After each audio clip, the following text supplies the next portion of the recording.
अस्सलाम वालेकुम, मैं हूं आरजे अबीर चौहान और आप सुन रहे हैं यूएमटी रेडियो एफएम 98.2। आज यूएमटी के रेडियो स्टेशन एफएम 98.2 में मौजूद हैं एक एनएलपी ट्रेनर, एक मोटिवेशनल स्पीकर, उसके साथ साथ mind engineer sir Mohammad Ali. अस्सलाम वालेकुम सर, कैसे हैं आप? जी वालेकुम सलाम, अल्हम्दुलिल्लाह। आप सुनाइए अबीर, कैसे मैं हैं? ठीक ठाक, आप सर कैसे हैं? अल्लाह का करम, फर्स्ट क्लास। एक थोड़ी सी करेक्शन कर दूं यार, मुझे मोटिवेशनल स्पीकर ना कि मुझे तो खुद पतली बेचनी चाहिए। नहीं कोई बात नहीं सर, आप बहुत खुशी होती है जब हम एक ऐसे इंसान से मिलते हैं जो आजकल के इतने फास्ट दौर में मोटिवेट करने के लिए हमें मिलता है। और आप बहुत ही, वो कह लें कि हमारे लिए गोल्डन चांस है, एक इंसान जो किसी के लिए भी हो अवेलेबल, वो एक मोटिवेशनल स्पीकर बन के आए तो वो बहुत ही अच्छा लगता है। हमारी जो आजकल की यूथ है वो एक आइडेंटिटी क्राइसिस में है, तो बेसिकली जो हमारी आइडेंटिटी है वो क्राइसिस में क्यों है? अभी इससे पहले मुझे ये बताइए, व्हाट इज आइडेंटिटी? एक इंसान की पहचान होना एक आइडेंटिटी होती है। तो आपकी क्या पहचान है? मैं अबीर हूँ और मैं एक आरजे हूँ। आई थिंक यही आइडेंटिटी है मेरी। ओके, एज ए मतलब मैं अगर मुझसे आप मेरी पहचान पूछेंगे तो मैं एक ह्यूमन बीइंग हूँ जी जी जिसको अल्लाह ने एहसानी तकवीम किया। जी जी बिल्कुल और एहसानी तकवीम का मतलब अशरफुल मखलूक़ात नहीं है। जी जी एहसानी तकवीम का मतलब है कि I am the best creation. बिल्कुल और बिल्कुल फिर सूरह 7 आयत नंबर 7 में अल्लाह सुब्हानहू तआला ने फरमाया कि मैं जब इसमें अपनी रूह फूंकूं, जी तो अल्लाह ने ना सिर्फ मुझे एहसानी तकवीम किया बल्कि मुझ में अपनी रूह फूंकी। करेक्ट? बिल्कुल सो बिल्कुल मेरी आइडेंटिटी है ह्यूमन बीइंग। जी मैं एनएलपी ट्रेनिंग्स कराता हूँ या मैं दूसरे ट्रेनिंग्स कराता हूँ, मैं लोगों की साथ डिफरेंट सेशंस करता हूँ, विजुअल एडिक्शन पे काम करता हूँ, तो वो मेरी ह्यूमन डूइंग्स हैं। जी जी बिल्कुल बिल्कुल हमने आज के दौर में जो सबसे बड़ी खिचड़ी पकाई है ना, वो हमने ये पकाई है कि हमने ह्यूमन बीइंग और ह्यूमन डूइंग की मिक्सचर करके एक वो ऐसा एक मुरब्बा बनाया है कि हमें ये नहीं पता कि ह्यूमन बीइंग कहाँ ख़त्म होता है और ह्यूमन डूइंग कहाँ शुरू होती है। बिल्कुल बिल्कुल ऐसे ही। तो इसलिए जो आइडेंटिटी का जो वर्ड है मेरे नज़दीक, अभी हर एक की अपनी अपनी इंटरप्रिटेशन होगी, वो ये है कि आज हम ह्यूमन बीइंग और ह्यूमन डूइंग को वापस अलग करें। ठीक है, वो इस तरह पंजाब पुलिस की एक स्टेटमेंट मैं कोट किया करता हूँ कि नफ़रत जुर्म से है, मुजरिम से नहीं। बिल्कुल ठीक बिल्कुल है, तो हमने काम करने वाले को मोची, लोहार, वो जो पुराने स्टाइल के थे ना, हाँ जी हाँ जी उनके ऊपर हमने आइडेंटिटीज़ बना दी हैं। वो आइडेंटिटी नहीं है। हाँ जी इसी तरह हमारी आइडेंटिटी अल्हम्दुलिल्लाह ये है कि हम मुसलमान हैं। बिल्कुल बिल्कुल ठीक है, वो एक अंग्रेजी की कहावत है, birds of feather flock together. जी जी ठीक, आप देखेंगे जानवर भी जो है कभी ऐसे नहीं होगा कि कौवों के अंदर चीलें फिर रही हों और चीलों के अंदर कौवे फिर रहे हों। बिल्कुल बिल्कुल राइट? वो भी अपनी आइडेंटिटी जानते हैं कि हमारी आइडेंटिटी क्या है। हाँ जी हाँ जी हम लोगों ने क्या किया है, अनफॉर्चुनेटली हमने अपनी जो एक बेस थी आइडेंटिटी की, ह्यूमन बीइंग होना, जो कि सबसे खूबसूरत चीज़ है, बिल्कुल बिल्कुल उसको हमने विद ऑल ड्यू रिस्पेक्ट वो जो है ना fair and lovelies and glow and lovelies में गिरा दिया है। ठीक है, जी जी तो उसकी वजह से हम अपनी खूबसूरती भूल चुके हैं। बिल्कुल ऐसे ही है। तो अब जब आप अपनी खूबसूरती भूल जाते हैं, और जिसको मैं कहता था, हम जब छोटे थे ना तो हमारे वहाँ पर एक ही चैनल हुआ करता था, पीटीवी। जी जी तो पीटीवी के जब वो पीछे से बिजली जाती थी ना, तो एक सामने स्टेटमेंट लिखी आती थी, हमारा राब्ता स्टेशन से मुनक़ता हो गया है। बिल्कुल ठीक है, तो आज हम वहाँ हैं जहाँ हमको हमारी खबर नहीं, बिल्कुल ऐसे ही। हमारा अपने अंदर से कनेक्शन टूट चुका है। बिल्कुल सेल्फ कम्युनिकेशन खत्म हो गई है। वो तो है ही ना, हमें अपनी पहचान ही नहीं ना, क्योंकि बिल्कुल। हमें ये नहीं पता, वो कहते हैं ना, भुलिया की जाना मैं कौन। जी जी ये बिल्कुल सुना, ये बिल्कुल तो सबने सुन लिया, हाँ जी लेकिन उसके पीछे जो असल ऑब्जेक्टिव था वो नहीं समझ आया। हाँ जी ठीक है, वो कहते हैं ना, अपने आप को ढूंढना है हमने। इकबाल ने कहा है कि तू अपने मन में डूब के पाजा सुराग ज़िंदगी, मेरा नहीं बनता न बन तो अपना तो बन। ठीक है, वाह तो हमने अपने आप को जानना छोड़ दिया।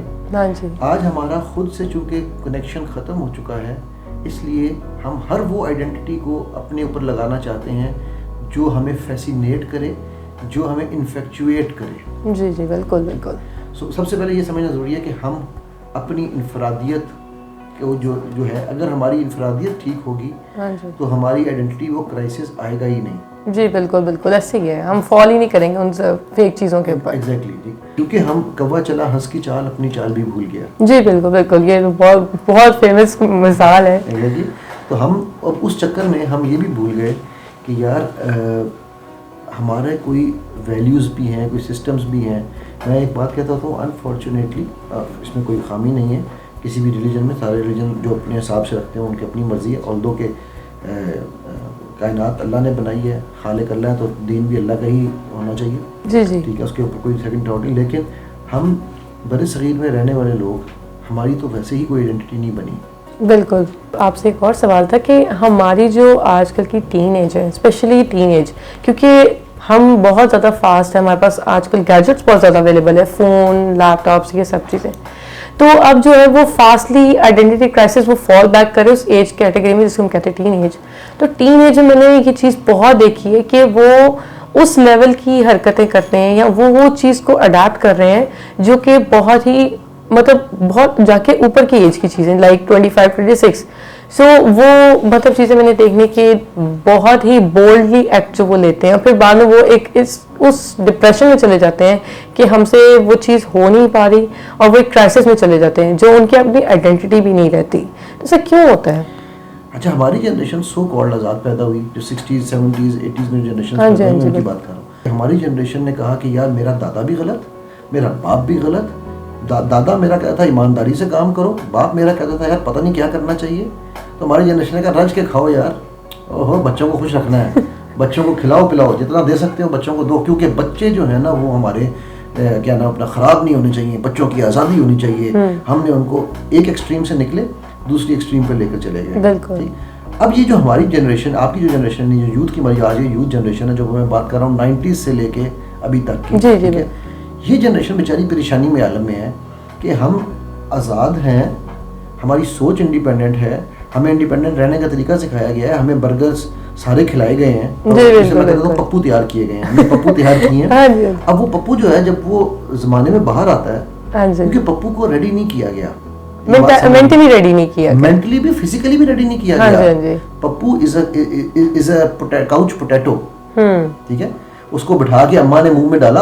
इवन मैं तो वो कहता होता था, हमारे कुछ एक दो जानने वाले ऐसे कि वो लिटरली उनका बस चले ना तो बच्चे का मुंह भी यूँ खुद वो उंगलियों से चलाए कि भाई तेरे दांत भी हम चलाएंगे, ठीक है। वो जो पप्पू था, उस पप्पू ने बैठ के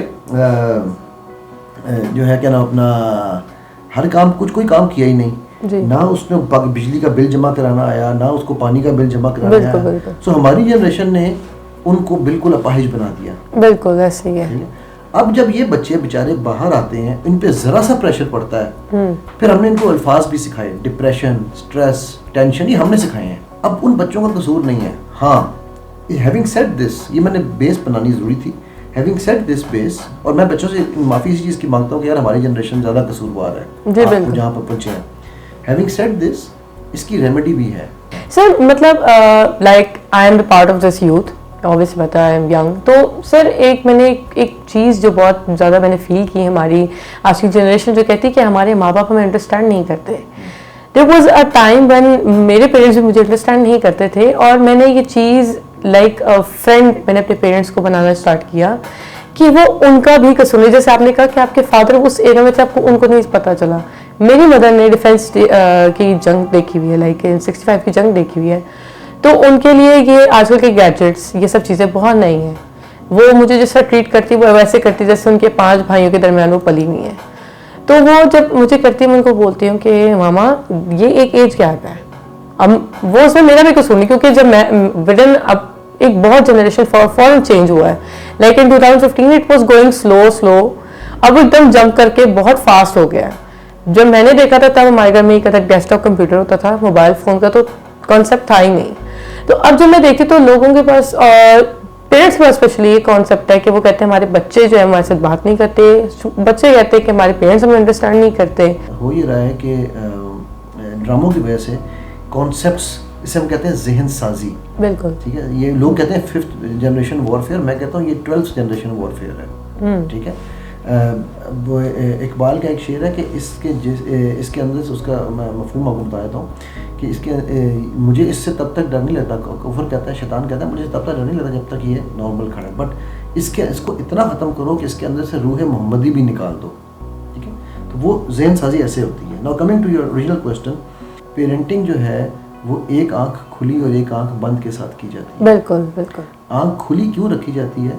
ताकि ये देखें कि बच्चा कहीं नीचे गिर तो नहीं गया, और आंख बंद इसलिए रखी जाती है कि खेलने दें इन्हें इश्क की बाजी, खेलेंगे तो सीखेंगे। बिल्कुल। अब गैस की या फरहाद की खातिर खोलें क्या स्कूल मियाँ, इंशा का एक शेर मेरा बड़ा फेवरेट है।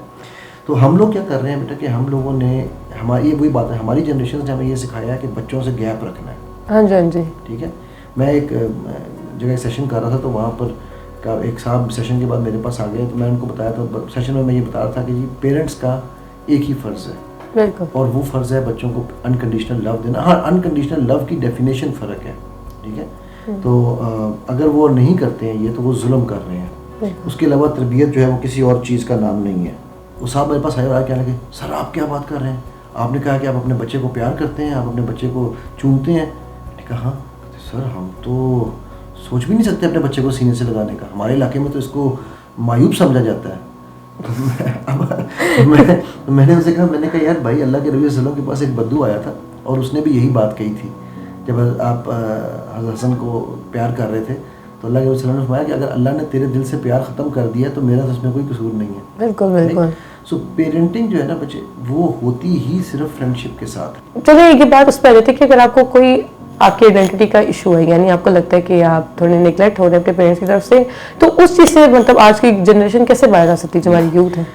बेटा ब्रिलियंट, आपने खुद ही सवाल भी दिया और खुद ही जवाब भी दे दिया, ठीक है। क्योंकि देखें, जो अगर आपके पेरेंट्स अनफॉर्चुनेटली या किसी के भी पेरेंट्स वो नहीं इस बात को समझ पा रहे कि यार बच्चों के साथ दोस्ताना कैसे रखा जाता है, जी जी बिल्कुल, तो होता क्या है बेटा कि मैं अगर मैं अपने बेटे का दोस्त नहीं हूँ, हाँ जी, और उसको कोई मुश्किल आ गई है, बिल्कुल, तो वो कहाँ जाएगा हेल्प लेने के लिए? दोस्तों के पास, जिनके पास वो हेल्प लेने गया है। मैंने जैसे बताया, मैं विजुअल एडिक्शन और पोर्नोग्राफी एडिक्शन पे काम करता हूँ, तो उनमें जब बच्चे फंसते हैं तो वो जिन दोस्तों के पास जाते हैं वो तो खुद उसके एडिक्ट्स हैं। बिल्कुल बिल्कुल। Now two wrongs can not make right.